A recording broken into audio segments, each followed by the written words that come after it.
बता देता हूं कि मोल्स की मैं पढ़ेंगे टॉपिक स्टीरियोमेट्री कि मोल्स का इक्वेशन के बैलेंस में कहां यूज होता है, इन शॉर्ट क्वेश्चन कैसे बनते हैं। तो मोल्स की जो मेन टर्म्स थी वो आपने मोल्स की डेफिनेशन की टर्म्स में ऐसे याद रखनी कि फार्मूला मोल के क्या क्या थे। तो किसी भी चीज में मोल कैसे कैसे कैलकुलेट होते हैं भाई। 1 मोल पहले आपने याद रखना है कि 1 मोल किसके बराबर होता है, 1 मोल होता है किसके बराबर, मास में 1 मोल होता है मोलर मास के बराबर। मोलर मास को ग्राम में लेते हैं यानी ग्राम मॉलिक्यूलर मास के बराबर, ठीक है। वॉल्यूम में 1 मोल होता है कितना, अगर आप 1 एटमॉस्फेरिक प्रेशर पर लेंगे और नॉर्मल टेंपरेचर प्रेशर पर तो 1 मोल कितना होता है 22.4 या ऐसे लिख सकते हैं 1 mole is equal to molar volume जो होता कितना है 22.4 लीटर और 22.7 लीटर। और नंबर में 1 मोल कितना होता है एवोगाड्रो नंबर, ठीक है।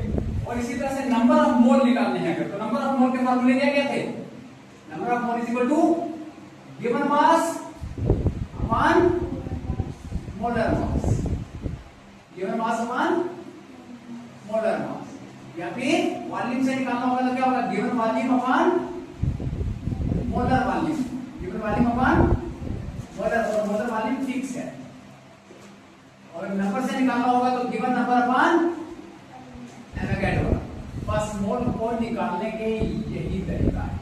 अब इसमें से कोई भी 2 वेरिएबल आपको दिए जाएंगे, 3 दिए होंगे, चौथा पूछ लिया जाएगा।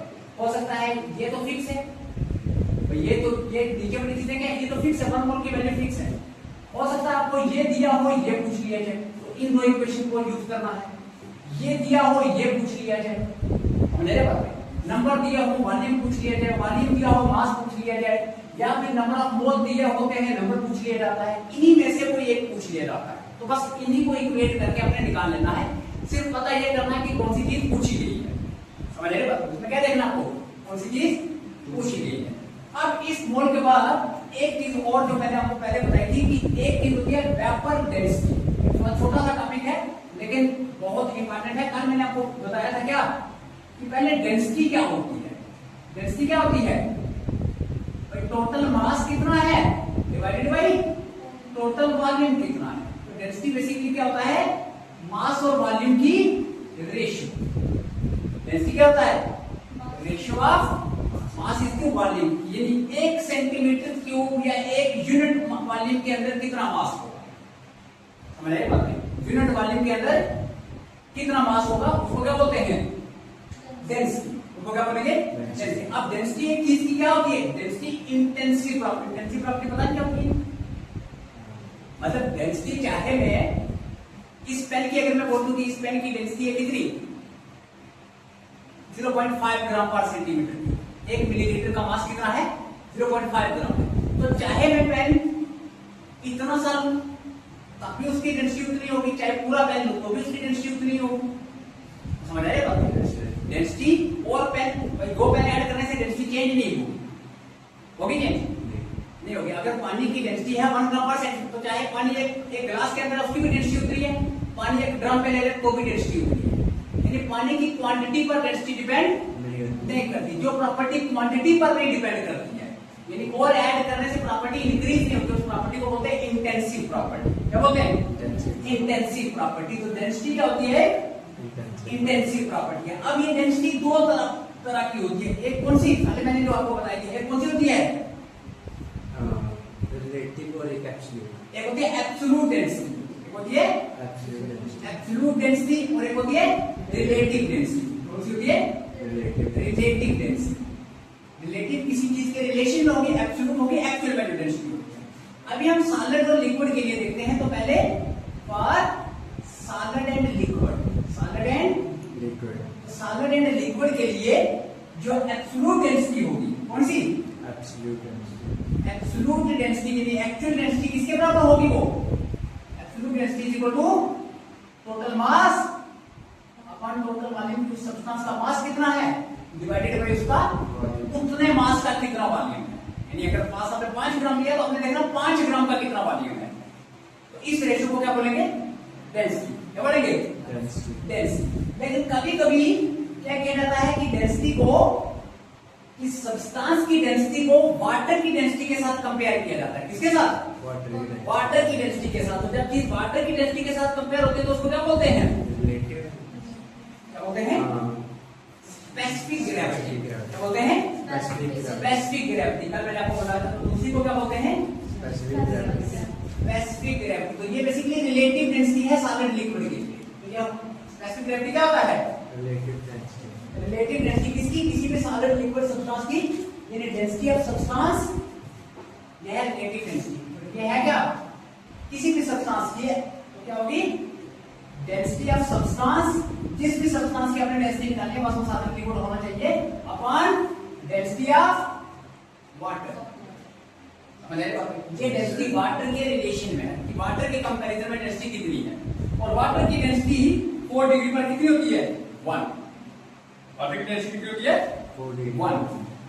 तो generally specific gravity real density के बराबर ही आती है, क्योंकि हम डिवाइड करेंगे 1 से, तो 1 से डिवाइड करने के बाद एक्चुअल डेंसिटी ही मिलेगी। समझ आए बात? तो 1 से डिवाइड करें तो वो सेम ही वैल्यू रहेगी। ये हो गया सॉलिड लिक्विड के लिए। अब गैसेस के लिए, अगर कोई चीज क्या है? गैस है, हमारे काम के लिए यहां पर गैसेस है, तो गैसेस के लिए डेंसिटी किसके बराबर होगी? तो गैसेस के लिए डेंसिटी कितनी होगी? पहले हम निकालेंगे एब्सोल्यूट डेंसिटी गैसेस के लिए। गैसेस के लिए एब्सोल्यूट, एक्चुअल डेंसिटी गैस की कितनी होगी? Absolute density. एब्सोल्यूट डेंसिटी को यहां पर देखिए, गैस के लिए इक्वेशन होती है क्या? PV is equal to NR। PV is equal to NR। तो इससे क्या पता चलेगा?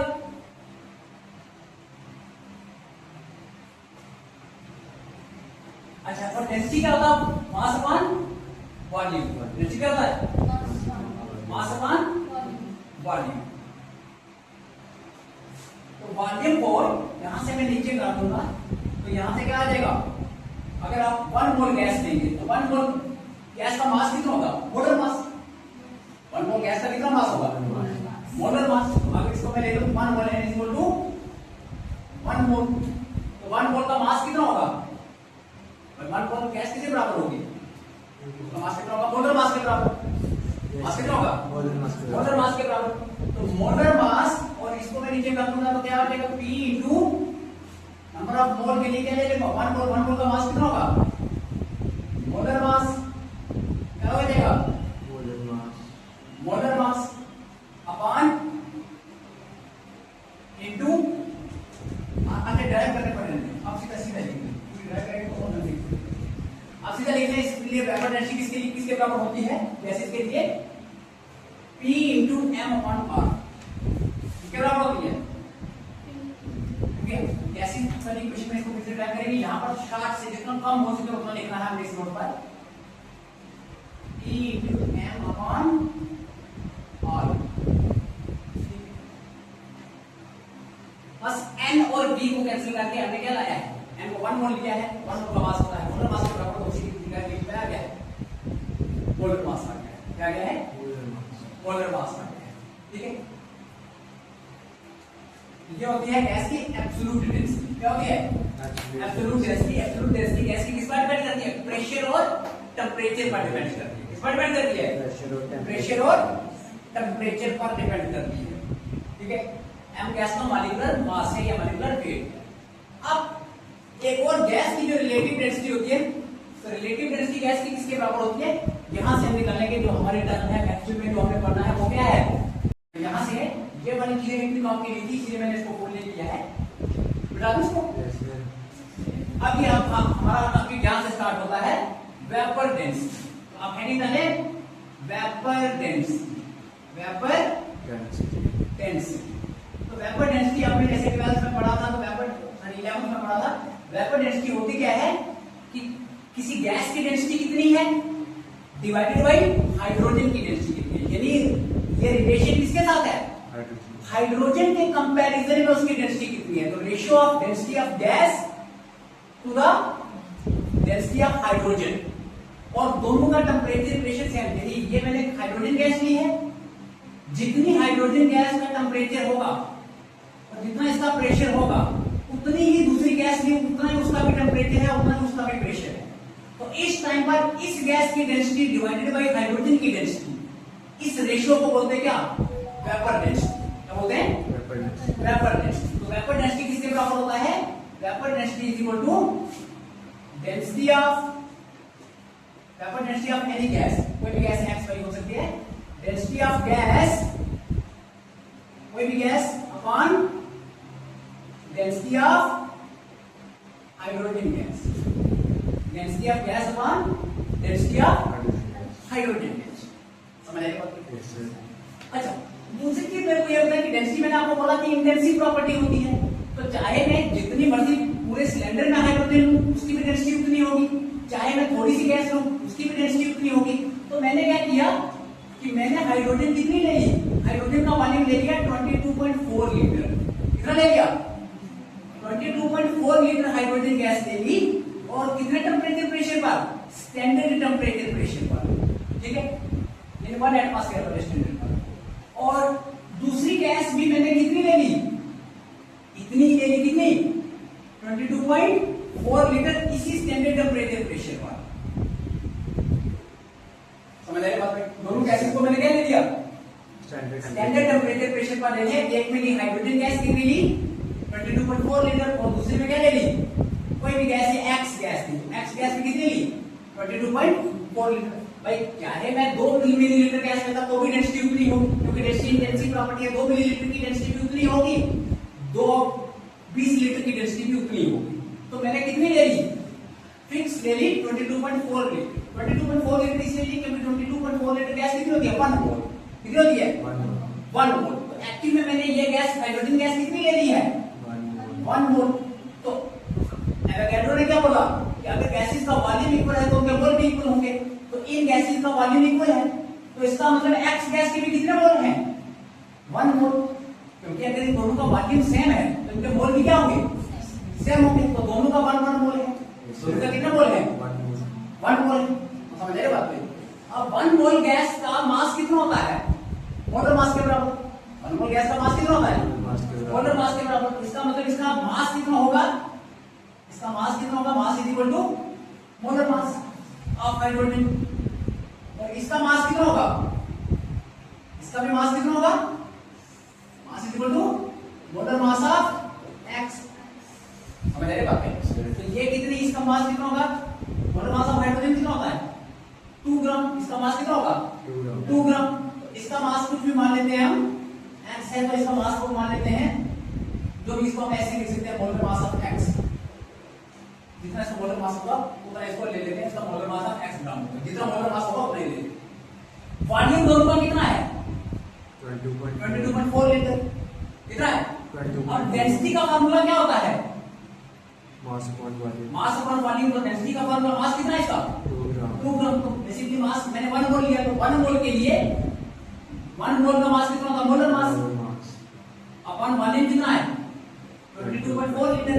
1 मोल की डेंसिटी कितनी होगी, 1 मोल का मास और 1 मोल का वॉल्यूम। तो इसकी भी 1 मोल की डेंसिटी कितनी होगी, 1 मोल का मास।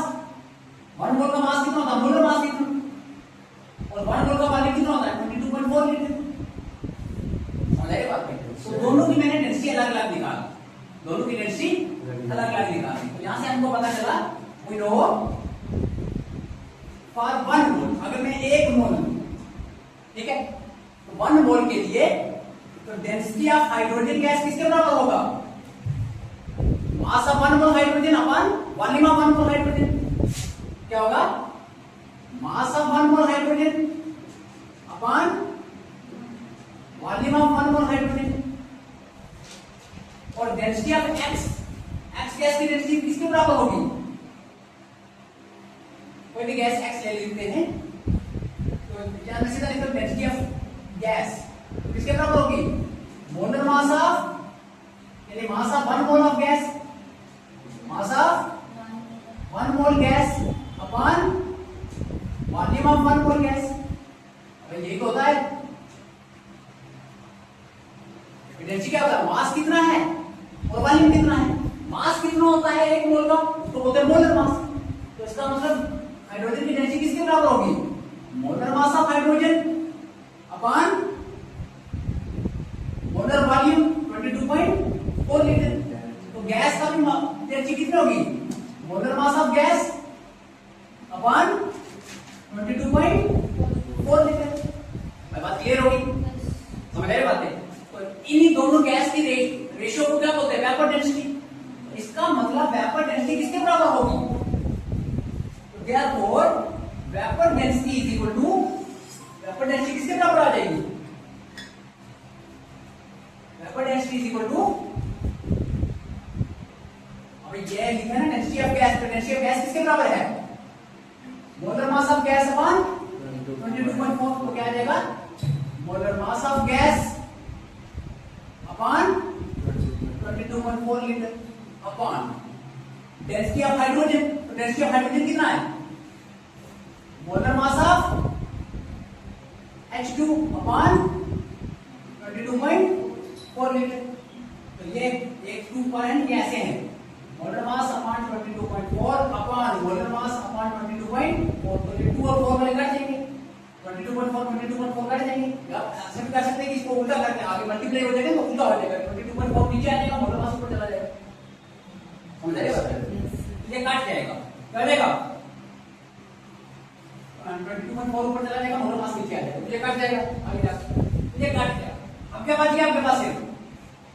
इसका मतलब vapour density is equal to molar mass of gas upon molar mass of hydrogen, molar mass of hydrogen.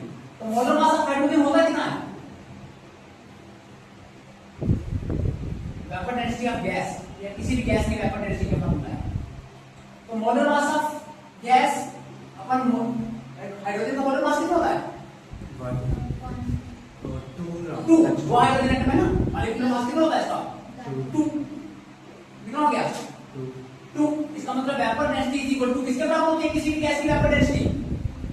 Molar mass of the gas divided by 2। Molar mass of the gas divided by 2। आप इसको, ये तो इसका formula है, आप इसको ऐसे भी याद रख सकते हैं। कैसे? गैसेस के लिए गैस का फार्मूला क्या होता है? गैस का फार्मूला, डेंसिटी का फार्मूला होता है मास अपॉन वॉल्यूम। अगर मैंने सारी गैसेस का वॉल्यूम फिक्स कर लिया 22.4 लीटर, तो मतलब उस सब गैसेस का मास कितना हो जाएगा? 1 मोल। 1 मोल का वॉल्यूम होता है 22.4 लीटर। तो अगर मान लेते हैं कि एक गैस ऑक्सीजन थी, एक गैस क्या थी? ऑक्सीजन है, एक गैस है हाइड्रोजन। तो हाइड्रोजन के वॉल्यूम दोनों का सेम है, तो डेंसिटी का फार्मूला क्या होता है? डेंसिटी होता है मास अपॉन वॉल्यूम। वॉल्यूम दोनों का सेम है, वॉल्यूम दोनों का सेम है 22.4 लीटर। लेकिन मास हाइड्रोजन का कितना होता है? 22.4 लीटर में हाइड्रोजन कितना होता है? 2 ग्राम। हाइड्रोजन कितना होता है? यानी 22.4 लीटर हाइड्रोजन अगर लेंगे तो कितना हाइड्रोजन होगा? 2 ग्राम। लेकिन 22.4 लीटर अगर ऑक्सीजन लेंगे O2, तो वो कितना होगा? 32 ग्राम। समझ रहे बात है? वो कितना होगा? 32 ग्राम। अब यहां से मास वॉल्यूम दोनों का क्या है? वॉल्यूम दोनों का सेम है। इसका मतलब वॉल्यूम सेम है, तो ऐसे लिख सकता हूं density directly proportional to mass. Density किसके प्रोपोर्शनल है? मास के। प्रोपोर्शनलिटी वाला ट्रिक भी मैं आपको को समझाऊंगा। इसका मतलब ये होता है कि density 2 upon density 1 is equal to mass 2 upon mass 1। Proportionality का बेसिक ये मतलब होता है। इन शॉर्ट में ऐसे यूनिट देख, जिसका मास ज्यादा उसकी डेंसिटी ज्यादा, जिसका मास ज्यादा उसकी डेंसिटी ज्यादा। अब इसका मतलब ऑक्सीजन का मास क्या है और हाइड्रोजन का मास कितना था? 2। तो ऑक्सीजन का मास क्या है? हाइड्रोजन से 16 टाइम्स ज्यादा है। ऑक्सीजन का मास क्या है?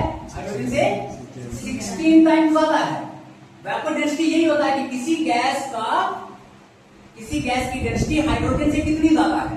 तो अब जब उसका मास 16 टाइम्स ज्यादा है और density directly proportional to mass है, तो उसकी डेंसिटी भी क्या होगी? 16 टाइम्स ज्यादा होगी। समझ रहे बात? क्योंकि डायरेक्टली मास वॉल्यूम तो दोनों का सेम है।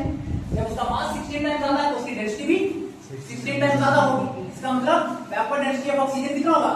16। कितना होगा? 60। समझ आया बात? वेपर डेंसिटी का मतलब यही होता है कि गैस की डेंसिटी हाइड्रोजन की डेंसिटी से कितने टाइम बढ़ी है। तो सबसे छोटी गैस तो हाइड्रोजन या हाइड्रोजन से कम मास किसी गैस का नहीं होगा। सारी गैस की डेंसिटी हाइड्रोजन से ज्यादा होगी। कितनी ज्यादा होगी? जितने टाइम उसका मास ज्यादा है, समझ रहे बात है, उतने ही टाइम उसकी डेंसिटी भी ज्यादा होगी। समझ रहे बात है? तो ऑक्सीजन का मास 16 टाइम ज्यादा है तो ऑक्सीजन की डेंसिटी भी 16 टाइम ज्यादा होगी। पहले यहीं से मैं आपको ये जो फार्मूला बन गया यहाँ ये लिखे आपने, vapour density equal to molar mass 1/2। कभी कभी ऐसे आता है कि किसी गैस का यहाँ से मोलर मास निकाल सकते हैं। वेपर डेंसिटी दी होती है तो क्या निकाल लेते हैं? Molar mass. तो मोलर मास ऑफ गैस किसके बराबर होता है? 2 into vapour density 2 into vapour density. समझ आई बात? तो यहां से हम किसी भी गैस का मोलर मास निकाल सकते हैं। अगर वेपर डेंसिटी तो आपको दिया कि एक गैस है उसका वेपर डेंसिटी है कितना? उसकी वेपर डेंसिटी है 70। तो बताएं उसका मोलर मास कितना होगा? 140। मोलर मास कितना होगा? 140। समझ आ रही है बात? Yes sir. Twice molar mass क्या होता है? वेपर डेंसिटी का ट्वाइस। यहां तक बात समझ आ गई?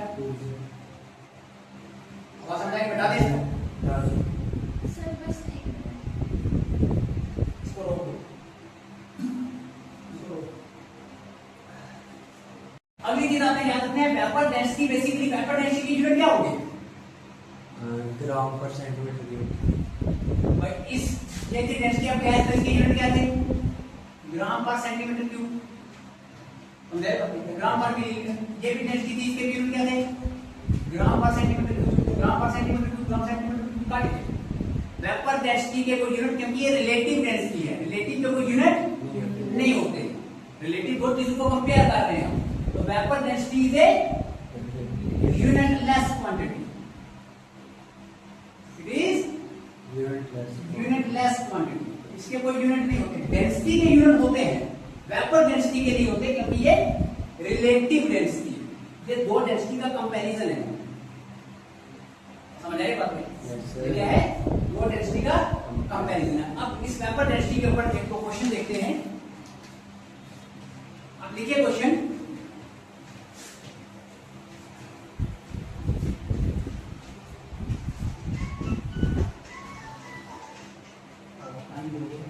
ठीक है? द फॉर्मूला हाइड्रोकार्बन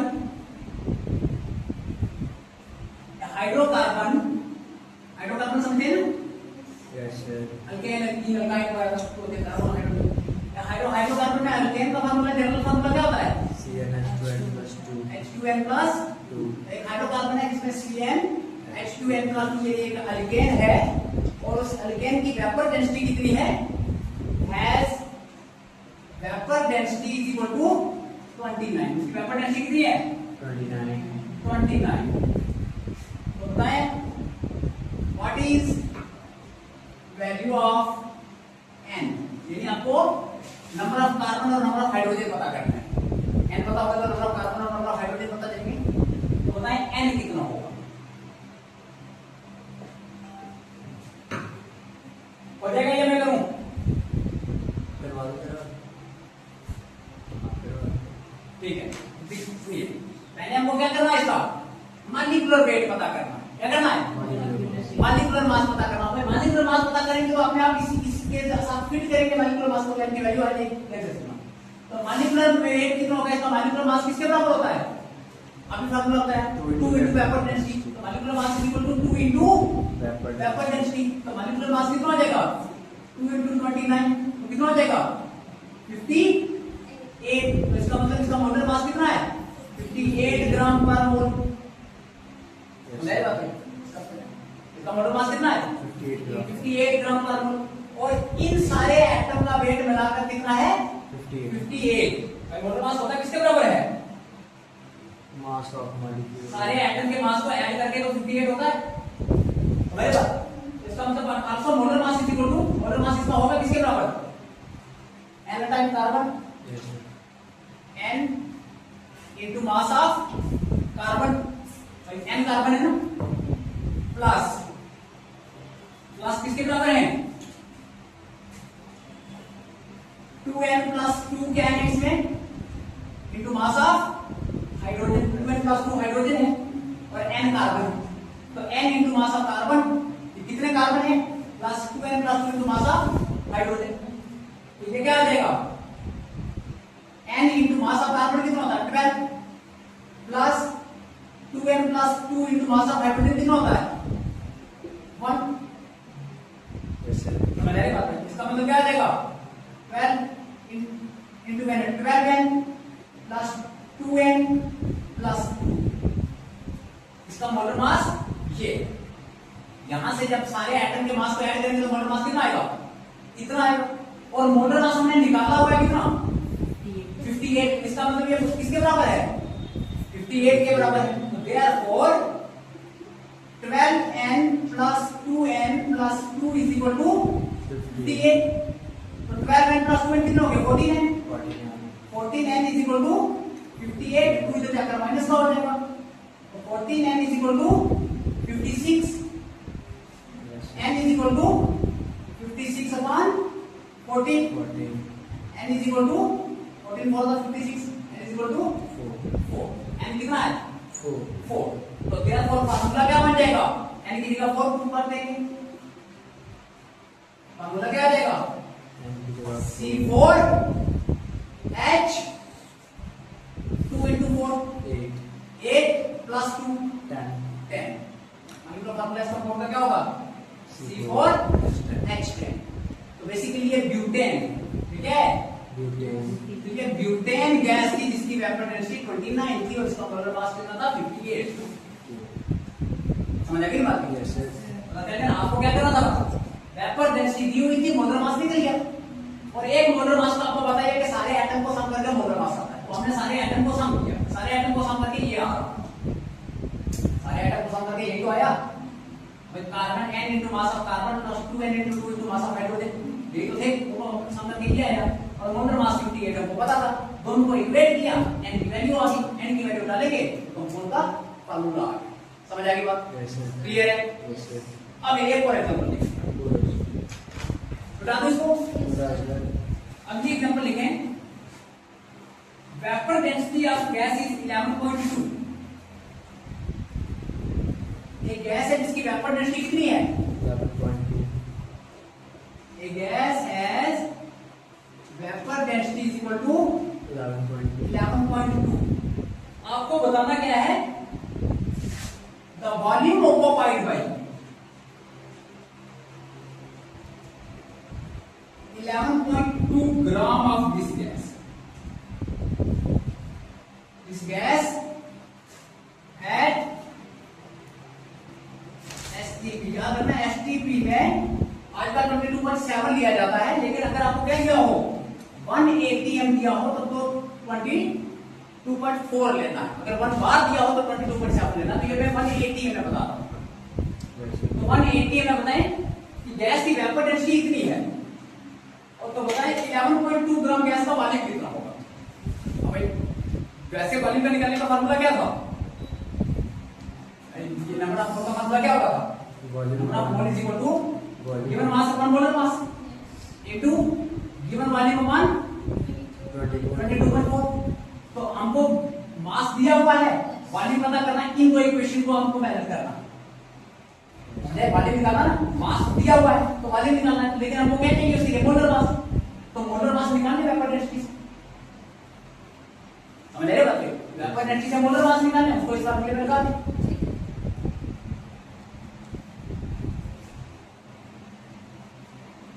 हो जाएगा? जल्दी करें, जल्दी एक क्वेश्चन ताकि और निकल जाए, मैं ऑप्शन भी दे देता हूं आपको, 22.4 लीटर होगा,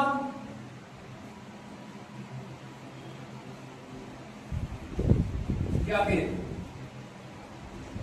11.2 लीटर होगा, 1 लीटर होगा, या 2.25 लीटर होगा, एक गैस की वेपर डेंसिटी इतनी है, जैसे वेपर डेंसिटी आई ना तो वेपर डेंसिटी हमारे काम की नहीं है, हमारे काम का होता है मोलर मास। तो वेपर डेंसिटी से जल्दी क्या निकाल लेना है, मोलर मास। कैसे निकलता है वेपर डेंसिटी से मोलर मास, मल्टीप्लाई बाय 2। तो ये वेपर डेंसिटी इतनी है तो इसका मतलब क्या कर लेना आपने, therefore molar mass is equal to 22.4। Vapour density इतनी है तो मोलर मास 22.4, मोलर मास 22.4 है तो इसका मतलब 22.4 ग्राम का वॉल्यूम कितना होगा, सर इसका आंसर है 11.2। मैं ये बोल रहा हूं 22.4 इसका मोलर मास है ना। तो मोलर मास जितना मोलर मास होता है 22.4 इसका मोलर मास है तो इसका मतलब 22.4 ग्राम इज इक्वल टू 1 मोल। और 1 मोल का वॉल्यूम कितना होता है 22.4 लीटर। तो इसका मतलब 22.4 ग्राम किसके बराबर होगा, 22.4 लीटर के बराबर। तो 22.4 ग्राम अगर 22.4 लीटर है तो 11.2 ग्राम कितना होगा, इसका हाफ है, इसका भी हाफ हो जाएगा। ऐसे आपने ऐसे नहीं करना, आपने फार्मूला लगा के करना, मैं आपको जनरली ये बता फार्मूला ही है। आप कॉमन सेंस से भी निकाल सकते हैं कि 22.24 ग्राम का मोलर मास है, 22.24 ग्राम का मास वॉल्यूम होगा 22.4 लीटर। अब मास उसका आता है तो वॉल्यूम भी आता होगा। क्लियर है, निकल गया। एक और लिख लें, ये थोड़ा सा टिपिकल है। एक हाइपोथेटिकल गैस है, उसका फार्मूला है hypothetical gas is N2X time. इसमें N2 मॉलिक्यूल काफी टाइम जुड़े हुए हैं। It's vapour density is equal to 70। इसकी वेपर डेंसिटी कितनी है 70। फाइंड X, बताएं X कितना होगा, निकल जाएगा Yes, sir. जल्दी निकालें। क्या करना खाली वेपर डेंसिटी से क्या निकल जाएगा, मॉलिक्यूलर मास। तो इसका मॉलिक्यूलर मास निकल जाएगा। तो इसका मॉलिक्यूलर मास आपको ऐसे भी मल्टीप्लाई करना है, इसका मॉलिक्यूलर मास होगा कितना, x मल्टीप्लाई 2 नाइट्रोजन का मास कितना होता है 28। इसका मॉलिक्यूलर मास कितना होगा 28 into x, और एक मॉलिक्यूलर मास यहां से निकलेगा, दोनों को इक्वेट करते हैं, हो जाएगा ना।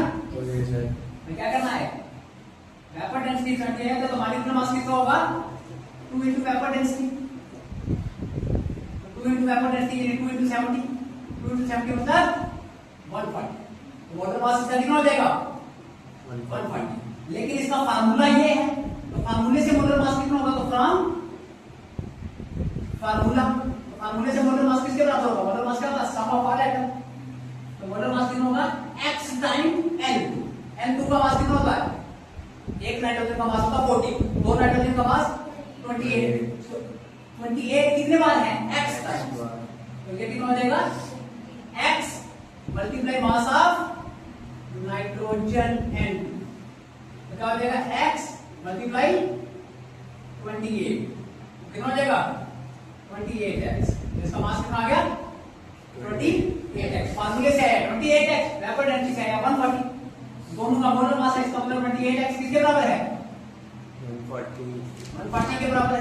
इसका मतलब x किसके बराबर है 140/28। तो ये दोनों 14 वाला 14 टू द 28, वो 10 नहीं आएगा, हाँ 10 ही आएगा। ठीक है, तो इसको मैं ऐसे करता हूँ ना 40 into 10 करके 28। अब क्या आ जाएगा 2 वाला 2, 5 टू द 10, x किसके बराबर आ जाएगा 5। x equal to 5, x equal निकालना, समझ आएगी बात। अभी टाइम खत्म हो गया है, स्टिक्योमेट्री हम कल पढ़ेंगे कि कैसे हम किसी रिएक्शन में ये पता कर सकते हैं कि कितने रिएक्टेंट से कितना प्रोडक्ट बन सकता है। समझ आए बात, इसमें कोई डाउट है किसी को, चलिए बाकी कल करेंगे।